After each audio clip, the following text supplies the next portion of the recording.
Fala pessoal, tudo bem? Aqui é o Tom, editor aqui do canal Verdade Mundial, meu amigo Ananias, sempre presente. Hoje vamos fazer um vídeo um pouco diferente, vamos entrar na onda dos youtubers, mas claro, não na onda fitness como o professor Girafales em Acapulco, mas sim na onda de também colocar um pouquinho das nossas curiosidades particulares envolvendo aqui a ufologia, os mistérios e conspirações que muitas pessoas me perguntaram lá no Instagram.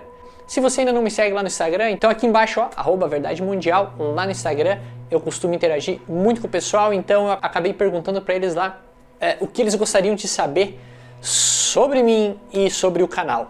E recebi várias perguntas e selecionei algumas delas. Muitos seguidores perguntaram as mesmas coisas, então eu resolvi pegar alguns e fazer uma coletânea das perguntas ali e tentar responder dentro do possível. Se você não é inscrito aqui no canal, inscreva-se aqui embaixo, deixe seu joinha, isso é muito importante para o canal. E claro, não esqueça, comente aqui embaixo se você é um fã das conspirações e da ufologia. Então, sem muitas demoras, vamos começar aí. Eu peguei algumas perguntas aqui. Vocês estão vendo do meu lado a pergunta e eu estou dando uma lida aqui, ok? Bom, então eu vou começar respondendo a algumas dessas perguntas que vocês estão vendo aí. A ufologia para mim começou cedo, lá pelos... Acho que o primeiro contato que eu tive com ufologia foi lá pelos meus 8 anos de idade, muito cedo, com o caso Varginha. E eu lembro que eu desenhava muito, em vez de estudar no colégio, eu ficava desenhando o ET de Varginha. Essa foi a minha primeira lembrança ufológica. Porém, eu não comecei aí, né? É muito cedo, eu nem sabia o que eu estava fazendo na vida, né? Em 2001, quando aconteceu o atentado de 11 de setembro, lá pelos meus 12 anos de idade, então eu comecei a questionar muitas coisas que estavam acontecendo. Mas tudo aconteceu mesmo aos meus 16 anos de idade, 16 para 17, quando eu tive contato com a Operação Prato, quando eu vi o primeiro programa dedicado à Operação Prato, e aquilo me chocou, aquilo me deixou extasiado, como era tudo verdade aquilo que o meu avô havia contado sobre discos voadores. Eis aí uma das perguntas que vocês estão vendo aí do lado, que é como eu comecei a ufologia. O que me inspirou a ufologia foi o meu avô, o falecido avô Menoli, meu querido avô, no qual eu ouvi quando eu era pequeno várias histórias de contatos que ele teve com objetos voadores não identificados, que a minha madrinha teve, os meus pais tiveram, tanto do lado materno quanto do lado paterno. Ambos os lados, nas famílias, tiveram avistamentos de naves, discoides, como as descritas na maioria dos contatados, e mesmo contatos imediatos dentro da família com seres de luz, ainda bem.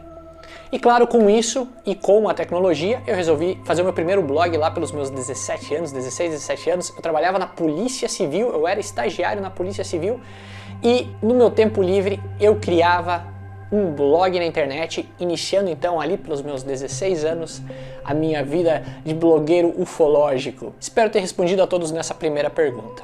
Se você ainda não deixou o joinha, deixa o joinha para fortalecer aqui, isso é muito importante para nós. Lembre-se, aqui embaixo tem os principais links do nosso grupo no Telegram, do Apoia-se, onde você pode apoiar o canal a continuar fabricando material aqui, a nossa loja de camisetas, o nosso site, tudo aqui embaixo. O Guilherme Marton perguntou o que a fotografia contribuiu no modo que eu vejo o mundo. Isso é muito importante, pessoal, pois a fotografia, ela traz os detalhes. A fotografia é detalhes, né? Principalmente eu comecei a fotografar detalhes. Acabei tendo a minha vida profissional dentro da fotografia. Hoje eu atuo como fotógrafo e isso tudo exige muito dos detalhes, de aguçar a visão pro além. O meu amigo, querido amigo Moacir, que comanda o Centro Espírita lá em Nova Prata, a cidadezinha aqui da Serra Gaúcha, ele uma vez, numa de suas palestras, ele refletiu o seguinte: eu acho que toda criança, quando pequena, deveria ganhar uma câmera para aprender a enxergar a vida. Isso, mesmo depois de muitos anos fotografando, me chacoalhou muito, mexeu muito comigo, porque realmente a pessoa que vê a fotografia, que vê as coisas nos detalhes, ela consegue enxergar muito além do óbvio. E isso a fotografia traz. Se eu já me senti observado muitas vezes. Muitas vezes eu acordei no meio da noite com a certeza de que tinham seres ao meu redor, me vigiando. E isso ainda continua a acontecer. Se falar neles atrai, eu acredito... E eu não sei, eu acredito que não tanto, porque senão, eu falo toda semana, eu poderia estar nesse momento gravando dentro de um disco voador. Mas não acontece, queria muito. Olho pra fora e sempre peço pra eles aparecerem, por favor, porque eu tô com saudade. A Gabriela pediu se eu acredito no desacobertamento da ufologia no mundo, nos governos. Gabriela, eu te digo que eu não acredito que vai acontecer tão cedo. Eu acho que vai ter muita manipulação do desacobertamento. Eles vão utilizar o desacobertamento para conseguir manipular as massas. E isso eu tenho certeza que eles já estão fazendo. Os últimos 3 vídeos que os Estados Unidos publicaram sobre discos voadores é uma das provas de que eles soltaram isso e não foi à toa. Eles realmente devem ter algo na manga para poder colocar em prática durante os próximos capítulos. Então, eu acredito que não. Já a Letícia perguntou qual a minha esperança para essa terra em que vivemos. Eu, como um capricorniano frio, como dizem, eu não consigo ter uma visão muito positiva. Claro, a gente recebe textos que a era de luz está vindo, que a era de luz chegou, e eu acredito que a humanidade evoluiu bastante. Mas, pelo menos até que eu esteja aqui nesse planetinha, eu não sei se eu vou ver uma evolução como dizem pra gente que vai chegar.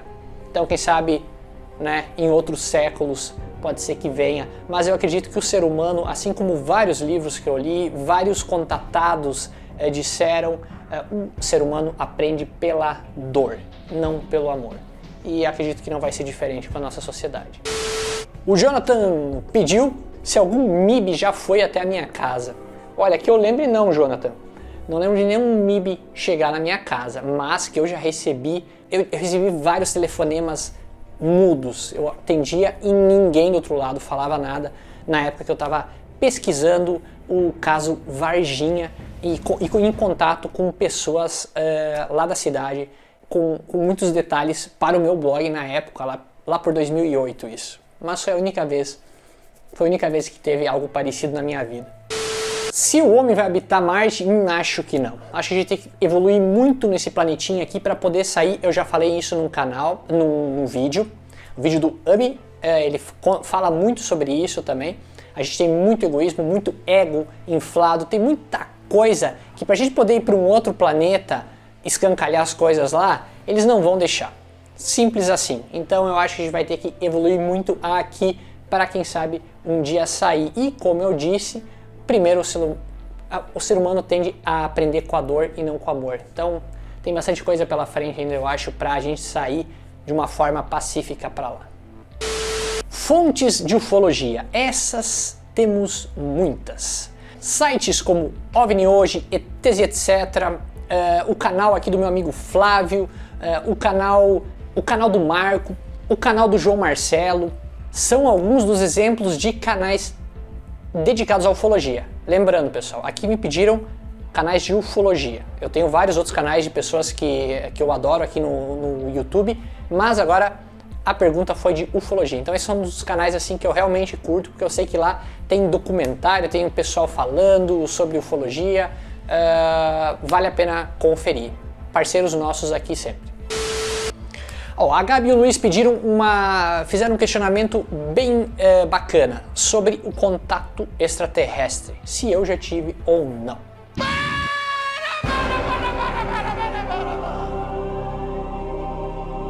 Meu Deus do céu!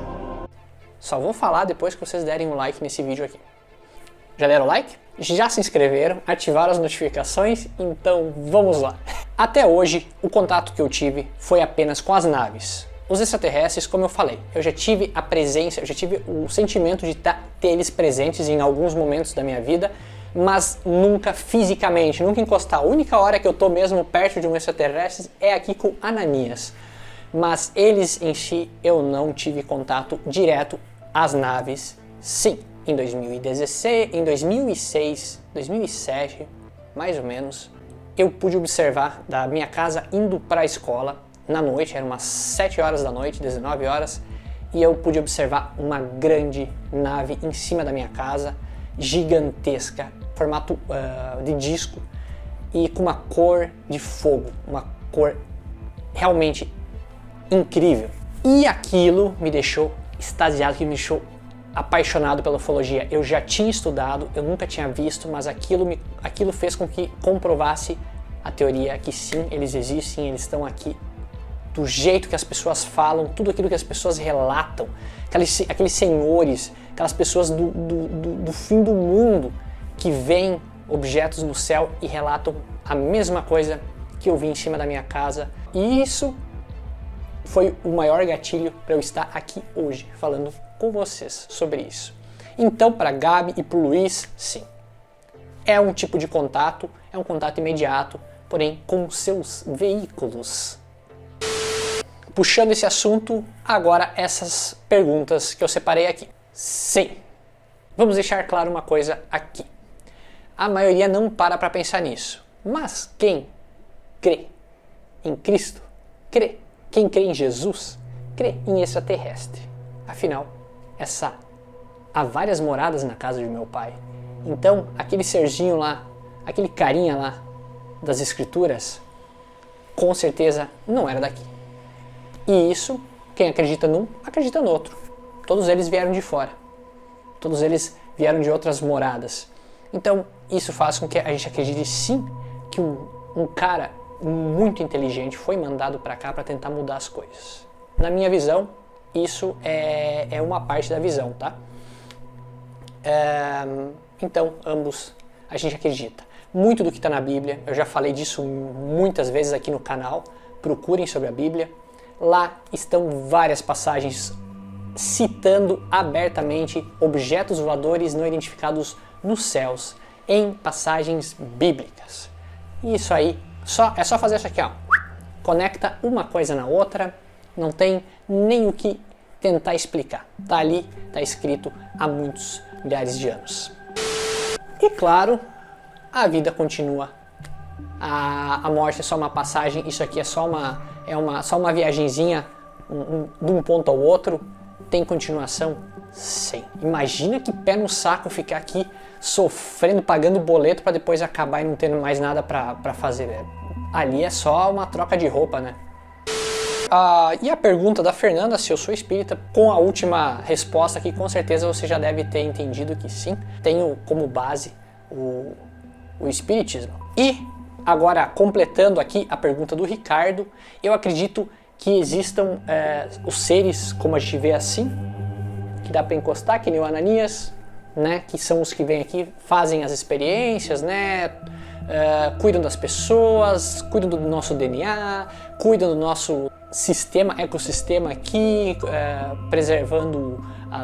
nos preservando de grandes guerras nucleares, como também aparecem seres que conseguem mudar de frequências, mudar de dimensões, alterando a sua matéria de uma sutil luz até algo mais palpável. Eu só acho que existem os seres como nós, porém muito mais evoluídos, que conseguem transcender a matéria tão densa como a nossa, mas acredito que uma coisa são os espíritos, depois que a gente passa dessa para melhor, a gente vai para uma outra frequência, mas que não vamos encontrar os cabeçudinhos lá. Eu acho que isso tudo são camadas, são frequências, dimensões bem diferentes. Não, Sueli, eu não tenho curiosidade de ter um telescópio. Primeiro que eu não tenho paciência, por mais que eu pareça muito paciencioso, eu sou paciencioso, mas para telescópio, para ficar seguindo estrela, para ver estrela, não. Primeiro que é uma desgraça aquilo para tu conseguir ver alguma coisa. Então se alguém tiver um telescópio digital onde eu possa colocar minhas câmeras e olhar, oh yeah, daí eu agradeço e aceito com o maior carinho. Mas se não, é muita mão. Prefiro ficar olhando as estrelas ao modo natural, ao modo milenar dos indígenas. E respondendo também ao Ari sobre fazer uma vigília, primeiro a internet não ia dar certo, ninguém ia conseguir ver uma estrela, afinal, né, precisa de muita definição para ver as estrelas, então isso ia ficar bem inviável e ia ficar monótono e chato, né, então prefiro quem sabe um dia ali fazer uma reunião presencial, aí sim, como numa Chapada dos Veadeiros, reunir um povo e contemplar o céu. Aí sim seria realmente uma experiência muito bacana e eu venho pensando nisso há um tempo já. E a Carla Fonseca perguntou, e se eu tivesse cara a cara aí com um extraterrestre? O que eu perguntaria? Com certeza a primeira coisa, me leva a dar uma volta num disco voador, por favor. Depois a gente vê o resto aí, porque o resto meio que eu já estudei. E a gente encerra esse vídeo aqui com a pergunta da Elizabeth. Ou pelo menos ela está questionando se eu sou ou não sou um extraterrestre. Essa pergunta eu deixo para vocês colocarem aqui embaixo. Meu muito obrigado, porque agora o meu disco voador tá me chamando. Valeu!